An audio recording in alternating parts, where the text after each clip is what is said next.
گئے اور پھر اسی طرح جم کر لڑے۔ اللہ نے فتح عطا فرمائی۔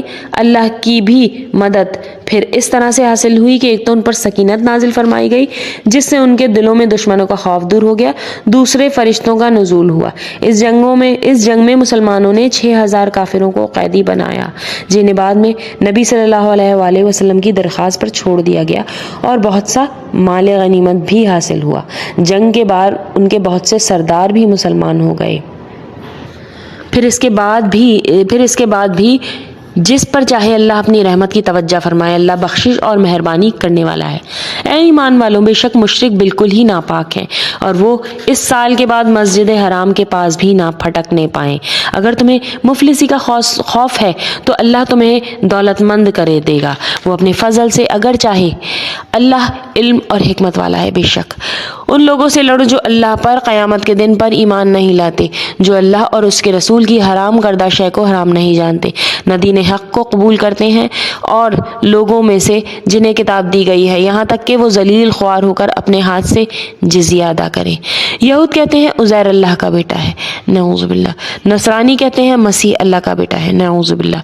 یہ قول صرف ان کے منہ کی بات ہے۔ اگلے منکروں کی بات یہ بھی نقل کرنے لگے، اللہ انہیں غارت کرے وہ کیسے پلٹائے جاتے ہیں۔ ان لوگوں نے اللہ کو چھوڑ کر اپنے عالموں اور درویشوں کو رب بنایا ہے اور مریم کے بیٹے مسیح کو، حالانکہ انہیں صرف ایک اکیلے اللہ ہی کی عبادت کا حکم دیا گیا ہے جس کے سوا کوئی معبود نہیں۔ وہ پاک ہے ان کے شریک مقرر کرنے سے۔ وہ چاہتے ہیں کہ اللہ کے نور کو اپنے منہ سے بجھا دیں، اور اللہ انکاری ہے مگر اس کا اپنا نور پورا کرے۔ گو کافر ناخوش رہیں گے، یعنی اللہ کے رسول نے جو ہدایت اور دین بھیجا ہے یہود نصارہ چاہتے ہیں کہ اسے مٹا دیں، لیکن اس کی مثال ایسی ہے جیسے کوئی شخص سورج کی شعاؤں کو یا چاند کی کرنوں کو پھونک مار کر بجھانا چاہے، کیونکہ اللہ اس دین کو غالب کر کے رہے گا، اس کا وعدہ ہے۔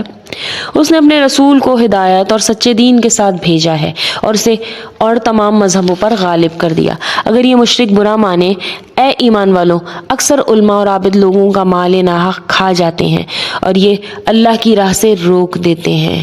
یہاں احبار کا لفظ استعمال کیا گیا ہے۔ احبار ایسے شخص کو کہا جاتا ہے جو بات کی خوبصورت طریقے سے پیش کرنے کا سلیقہ رکھتا ہے۔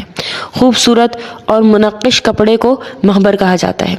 یہاں مراد علماء ہیں یہود کے، جنہوں نے اتنی کتابیں پڑھی تھیں، اتنا پڑھا تھا کہ ان کے ہاتھوں پر سیاہی ہوتی تھی، کتاب کی ورقے آگے پیچھے کرنے کی سیاہی، لیکن وہ کیا کرتے تھے؟ فاسق تھے، لوگوں کا مال ناحق کھا جاتے تھے۔ اور جو لوگ سونے چاندی کا خزانہ رکھتے ہیں اور اللہ کی راہ میں خرچ نہیں کرتے، انہیں دردناک عذاب کی خوشخبری سنا دیجیے۔ حضرت عبداللہ بن عمر رضی اللہ تعالیٰ عنہ فرماتے ہیں، یہ زکوٰۃ کے حکم سے پہلے کا حکم ہے۔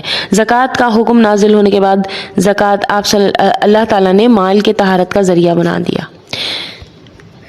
حدیث شریف میں آتا ہے کہ جو شخص اپنے مال کی زکوٰۃ ادا نہیں کرتا، قیامت والے دن اس کے مال کو آگ کی تختیاں بنا دیا جائے گا جس سے اس کے دونوں پہلوؤں کو، پیشانی کو، کمر کو داغا جائے گا۔ یہ دن 50,000 سال کا ہوگا اور لوگوں کے فیصلے ہو جانے تک ان کا یہی حال رہے گا۔ اس کے بعد جہنم یا جنت میں انہیں لے جایا جائے گا۔ جس دن اس خزانے کو آتش دوزخ میں تپایا جائے گا، پھر ان سے ان کی پیشانیاں، پہلو اور پیٹھیں داغی جائیں گی۔ ان سے کہا جائے گا، یہ ہے جسے تم نے اپنے لیے خزانہ بنا کر رکھا، پس اپنے خزانے کا مزہ چکھو۔ مہینوں کی گنتی اللہ کے نزدیک کتاب اللہ کی 12 کی ہے۔ اس دن سے جب سے آسمان اور زمین کو اس نے پیدا کیا، ان میں سے 4 حرمت اور ادب کے ہیں، یہی درست دین ہے۔ بے شک تم ان مہینوں میں اپنی جانوں پر ظلم نہ کرو اور تمام مشرکین سے جہاد کرو جیسا کہ وہ تم سب سے لڑتے ہیں، اور جان رکھو اللہ متقیوں کے ساتھ ہے۔ مہینوں کا آگے پیچھے کر دینا کفر کی زیادتی ہے۔ مہینوں کا آگے پیچھے کر دینا کفر کی زیادتی ہے۔ ہوتا یہ تھا کہ عربوں میں حرمت والے مہینوں میں قتل، جدال لوٹ مار سخت ناپسندیدہ سمجھا جاتا تھا، لیکن مسلسل 3 مہینے ان کی حرمت کا لحاظ رکھتے ہوئے قتل و غارت سے بچتے ہوئے بچنا ان کے لیے بہت مشکل تھا۔ اس لیے اس کا حل انہوں نے کیا نکالا؟ انہوں نے یہ نکال رکھا تھا کہ جس حرمت والے مہینے میں وہ قتل و غارت گری کرنا چاہتے ان میں وہ کر لیتے کہ اعلان کر دیتے کہ اس کی جگہ فلاں مہینہ حرمت والا ہوگا۔ مثلا محرم کے مہینے کی حرمت توڑ کر اس کی جگہ سفر کو حرمت والا مہینہ قرار دیتے تھے۔ یہ وہی بات ہو گئی جیسے روزے سبت والے جو ہے وہ آڑے ٹیڑے بہانوں سے ہفتے والے دن شکار کرتے تھے اور اتوار کو جا کے وہ مچھلیاں لے آتے تھے۔ اس سے وہ لوگوں کو گمراہی میں ڈال دیتے ہیں جو کافر ہیں۔ ایک سال تو اسے حلال کر دیتے ہیں اور اگلے سال اسی کو حرمت والا کر لیتے ہیں کہ اللہ نے جو حرمت رکھی ہے اس کے شمار میں تو موافقت کر لیں، یعنی جو اللہ نے رکھے ہیں بس اسی کو مانو نا۔ اپنے کتاب میں اضافہ ہی ہو گیا یہ کہ اپنی طور پہ جو حرام چیزیں انہیں حلال کر لیا، پھر ایک حلال بنا لیں جسے اللہ نے حرام کیا ہے، یعنی الٹ پھیر کر لیں، موافقت الٹ پھیر کر لیں کہ پہلے اسے حرام کر دیا، اس مہینے کو جو حرام مہینہ تھا اسے حلال کر دیا، اور پھر جسے اللہ نے حرام کیا تھا اسے حلال کر لیا، اور بعد میں جو حلال مہینہ تھا اسے حرمت میں شامل کر دیا۔ انہیں ان کے برے کام بھلے دکھائی دیتے ہیں اور قوم کفار کی اللہ رہنمائی نہیں فرماتا۔ اے ایمان والو، تمہیں کیا ہو گیا ہے کہ جب تم سے کہا جاتا ہے کہ چلو اللہ کے راستے میں کوچ کرو تو تم زمین میں لگے جاتے ہو؟ کیا تم آخرت کے عوض دنیا کی زندگی گانی پر ریچھ گئے ہو؟ سنو، دنیا کی زندگی تو آخرت کے مقابلے میں کچھ یوں ہی سی ہے۔ اگر تم نے کوچ نہ کیا تو تمہیں اللہ دردناک سزا دے گا اور تمہارے سوا اور لوگوں کو بدل لائے گا۔ تم اللہ تعالیٰ کو نقصان نہیں پہنچا سکتے اور اللہ ہر چیز پر قادر ہے۔ اور تم نبی صلی اللہ علیہ وآلہ وسلم کی مدد نہ کرو تو اللہ نے ان کی مدد کی اس وقت جب انہیں کافروں نے اپنے دیش سے نکال دیا تھا، 2 میں سے دوسرا، جبکہ وہ دونوں غار میں تھے۔ یہ تو اپنے ساتھی سے کہہ رہے تھے کہ غم نہ کرو، اللہ ہمارے ساتھ ہے۔ یہاں پہ جہاد سے پیچھے رہنے اور اس سے جان چھڑانے والوں کو کہا جا رہا ہے کہ اگر تم مدد نہیں کرو گے، اللہ تمہاری مدد کا محتاج نہیں ہے، نہ ہی پیغمبر۔ اللہ نے اپنے پیغمبر کی اس وقت بھی مدد کی تھی جب انہوں نے غار میں پناہ لی تھی اور اپنے ساتھی حضرت ابو بکر رضیق رضی اللہ تعالیٰ عنہ سے کہا تھا کہ غم نہ کرو، اللہ ہمارے ساتھ ہے، جس کی تفصیل حدیث میں آئی ہے کہ ابو بکر صدیق رضی اللہ تعالیٰ فرماتے ہیں جب ہم غار میں تھے تو نبی کریم صلی اللہ علیہ وآلہ وسلم سے کہا اگر ان مشرکوں کو جو ہمارے تعاقب میں اپنے قدموں پر نظر ڈالی تو ہمیں دیکھ لیں گے، یعنی کہ اتنے قریب تھے وہ غار کے۔ نبی کریم صلی اللہ علیہ وآلہ وسلم نے فرمایا تھا کہ ابو بکر تمہارا ان 2 کے بارے میں کیا خیال ہے جن کا تیسرا اللہ ہے، یعنی اللہ کی مدد اور اس کی نصرت شامل حال ہے۔ پس جناب باری نے اپنی طرف سے تسکین اس پر نازل فرما کر ان لشکروں سے ان کی مدد کی جنہیں تم نے دیکھا ہی نہیں تھا۔ اس نے کافروں کی بات پست کر دی اور بلند اور عزیز تو اللہ ہی کا کلمہ ہے، اللہ غالب ہے، حکمت والا ہے۔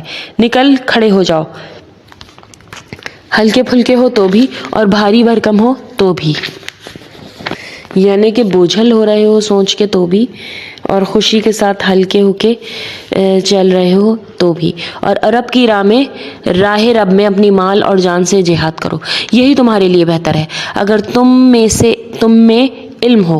اگر جلد وصول ہونے والا مال اسباب ہوتا اور ہلکا سا سفر ہوتا تو یہ ضرور آپ کے پیچھے ہو لیتے، لیکن ان پر تو دوری اور دراز کی مشکل پڑ گئی۔ اب تو یہ اللہ کی قسمیں کھائیں گے کہ اگر ہم میں طاقت اور قوت ہوتی تو ہم یقیناً آپ کے ساتھ نکلتے۔ یہ اپنی جانوں کو خود ہی ہلاکت میں ڈال رہے ہیں۔ ان کے جھوٹا سچا ہونے کا علم اللہ کو ہے، اللہ تجھے معاف فرما دے۔ تو نے انہیں کیوں اجازت دے دی بغیر اس کے کہ تیرے سامنے سچے لوگ کھل جائیں اور تو جھوٹے لوگوں کو بھی جان لے۔ یہ نبی کریم صلی اللہ علیہ وآلہ وسلم کو کہا جا رہا ہے کہ جہاد میں عدم شرکت کی اجازت مانگنے والوں کو تو نے کیوں بغیر کسی تحقیق کے کیے ان کے پاس عذر ہے بھی نہیں اجازت دے دی، کیونکہ ہیل و حجت اور اعراض کر رہے تھے بہت سارے لوگ کہ آپ صلی اللہ علیہ وسلم ہمارے جو ہے کیا کہتے ہیں ہمیں اس جنگ سے معاف رکھیں کیونکہ ہمارے فتنے میں پڑنے کا امکان ہے۔ وہ بھی ایک تھے صاحب جنہوں نے کہا تھا کہ روم کی عورتیں بہت خوبصورت ہوتی ہیں تو میرے لیے فتنہ ہوگا، اس لیے میں نہیں جانا چاہتا۔ تو اللہ تعالیٰ نے اس لیے اللہ تعالیٰ فرما رہے ہیں کہ آپ نے بغیر کسی اس کے انہیں کیوں ان کو اجازت دے دی۔ اللہ پر قیامت کے دن پر ایمان اور یقین رکھنے والے تو مالی اور جانی جہاد سے رک رہنے کی کبھی بھی تجھ سے اجازت طلب نہیں کریں گے، یعنی جو اصل ہے مومنین وہ کبھی اجازت طلب نہیں کریں گے، اور اللہ پرہیزگاروں کو خوب جانتا ہے۔ یہ اجازت تو تجھ سے وہی طلب کرتے ہیں جنہیں اللہ پر ایمان ہے، نہ آخرت کے دن کا یقین ہے، جن کے دل شک میں پڑے ہوئے ہیں، وہ اپنے شک میں ہی سرگرداں ہیں، اور ان کا ارادہ جہاد کے لیے نکلنے کا ہوتا تو وہ اس سفر کے لیے سامان کی تیاری رکھتے، حالانکہ اللہ کو ان کا اٹھنا پسند ہی نہ تھا، اس لیے انہیں حرکت سے ہی روک دیا، یعنی کہ اللہ نے ہی ان کے اس عمل کو ان کے لیے ناپسندیدہ بنا دیا کہ وہ سست ہو گئے اور مسلمانوں کے ساتھ نہیں نکلے۔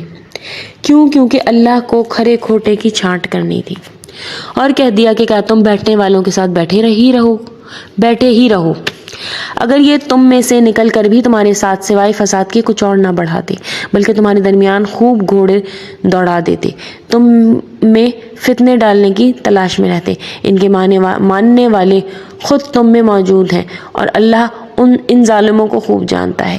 یہ تو اس سے پہلے بھی فتنے کی تلاش میں تھے اور تیرے لیے کاموں میں الٹ پلٹ کرتے رہے ہیں، یہاں تک حق آ پہنچا اور اللہ کا حکم غالب آ گیا، باوجود یہ کہ وہ ناخوشی میں ہی رہے۔ ان میں سے کوئی تو کہتا ہے کہ مجھے اجازت دیجیے، مجھے فتنے میں نہ ڈالیے، آگاہ رہو، وہ فتنے میں پڑ چکے ہیں اور یقیناً دوزخ کافروں کو گھیرنے والی ہے۔ آپ کو اگر کوئی بھلائی مل جائے تو انہیں برا لگتا ہے، اور کوئی برائی پہنچ جائے تو یہ کہتے ہیں کہ ہم نے تو اپنا معاملہ پہلے ہی درست کر لیا تھا، پھر تو بڑے ہی اتراتے ہوئے لوٹتے ہیں۔ آپ کہہ دیجئے کہ ہمیں سوائے اللہ کے ہمارے حق میں لکھے ہوئے کوئی چیز پہنچ ہی نہیں سکتی، وہ ہمارا کارساز ہے اور مولا ہے۔ مومنوں کو تو اللہ کی ذات پر ہی بھروسہ کرنا چاہیے۔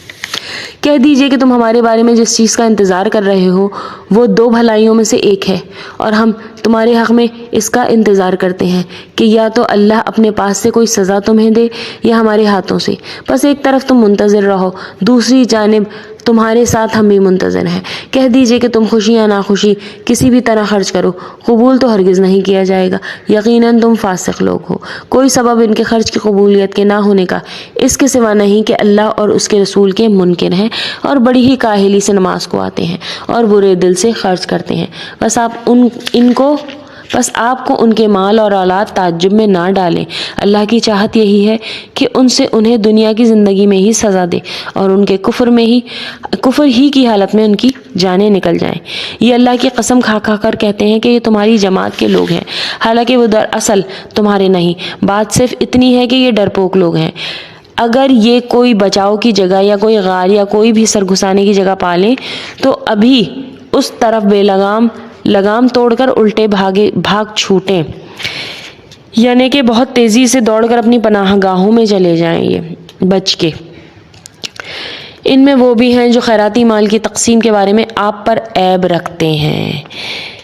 یہ ان کی بہت بڑی کوتاہی کا بیان ہے کہ وہ نبی صلی اللہ علیہ وسلم کی ذات کو، ان کی صفات کو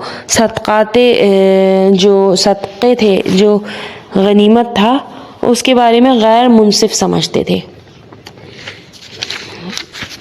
اگر انہیں اس میں سے مل جائے تو خوش ہیں، اور اگر ان میں سے نہ ملا تو فوراً بھی بگڑ کھڑے ہوتے ہیں۔ اگر یہ لوگ اللہ اور اس کے رسول کے دیے ہوئے پر خوش رہتے اور کہہ دیتے ہمیں اللہ کافی ہے، اللہ ہمیں اپنے فضل سے دے گا اور اس کا رسول بھی، ہم تو اللہ کی ذات سے ہی توقع رکھنے والے ہیں۔ صدقے صرف فقیروں کے لیے ہیں اور مسکینوں کے لیے اور ان کے وصول کرنے والوں کے لیے جن کے دل پر